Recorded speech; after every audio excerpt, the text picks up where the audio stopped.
Welcome to Pilten Media. August 30 అర్ధరాత్రి 1:45కి అల్లు రామలింగయ్య గారి సతీమణి అల్లు కనకరత్నం గారు మరణించిన సంగతి మనందరికీ తెలిసిందే.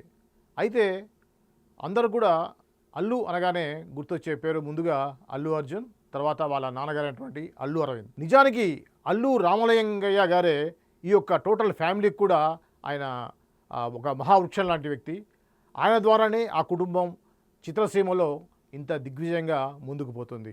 అయితే నేటి తరం చాలామంది యువతకు అల్లు రామలింగయ్య గురించి పూర్తి వివరాలు తెలియదు.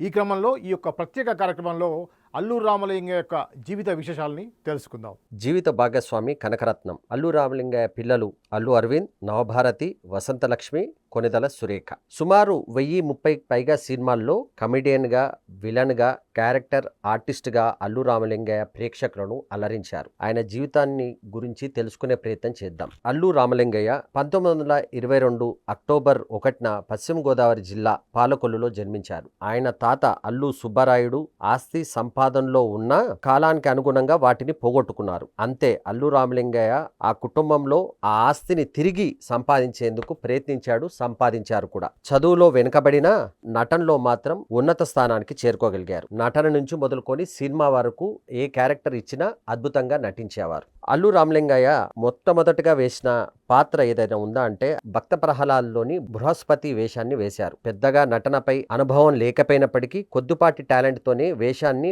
బాగా ప్రదర్శించారు, అందరి మన్ననలు పొందారు. అల్లు రామలింగయ్య నాటకాల్లో నటిస్తూ తన సామాజిక బాధ్యతను కూడా గుర్తించారు. దేశ స్వాతంత్ర ఉద్యమంలో భాగంగా క్విట్ ఇండియా ఉద్యమంలో కూడా పాల్గొని జైలుకి వెళ్లారు. జైల్లో తనకు సంతోషం ఇచ్చింది నాటకాలే అని స్వయంగా అల్లు రామలింగయ్య వివిధ సందర్భాల్లో చెప్పారు. చలనచిత్ర రంగంలో ఆయన అడుగుపెట్టిన విషయాన్ని ఒకసారి మనం పరిశీలిస్తే మొదటగా అనేక కష్టాలు ఎదుర్కొన్నారు. హాస్య పాత్రలకు, విలనిజానికి ఆయన మంచి పేరు తెచ్చుకున్నారు. చలనచిత్ర రంగంలో ఎన్నో హాస్య పాత్రలు నటించినప్పటికీ అల్లు రామలింగయ్యకి బాగా పేరొచ్చిన సినిమాలు మాయాబజార్, ముత్యాల ముగ్గు, శంకరాభరణం.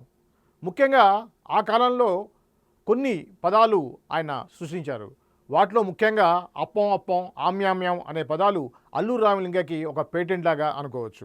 ఎన్నో చిత్రాల్లో హాస్య పాత్రలతో విలన్గా కూడా అలరించినటువంటి అల్లు రామలింగయ్య నిర్మాతగా అల్లు రామలింగయ్య తన సొంతంగా ఒక బ్యానర్ ఏర్పాటు చేసుకున్నారు. అదే గీతా యాడ్స్. గీతా యాడ్స్ ని స్థాపించి కొన్ని చిత్రాలను కూడా నిర్మించారు. అందులో కొన్ని బంట్రోతు భార్య, దేవుడు దిగి వస్తే, బంగారు పథకం అని చిత్రాలను ఆయన స్వయంగా నిర్మించారు. అల్లు రామలింగయ్య పురస్కారాలు, సన్మానాల విషయానికి వస్తే అనేక సన్మానాలు పొందినప్పటికీ వాటిలో ప్రధానంగా చెప్పుకోవాల్సింది భారత ప్రభుత్వం ఆయనకు 1990లో పద్మశ్రీ అవార్డును అందజేసింది. అదేవిధంగా 2001లో ఆంధ్రప్రదేశ్ ప్రభుత్వం ఆయనకు రఘుపతి వెంకయ్య అవార్డును అందజేసింది. అల్లు రామలింగయ్య గారు 2004 జూలై 31న తన 82 సంవత్సరాల వయసులో మరణించారు.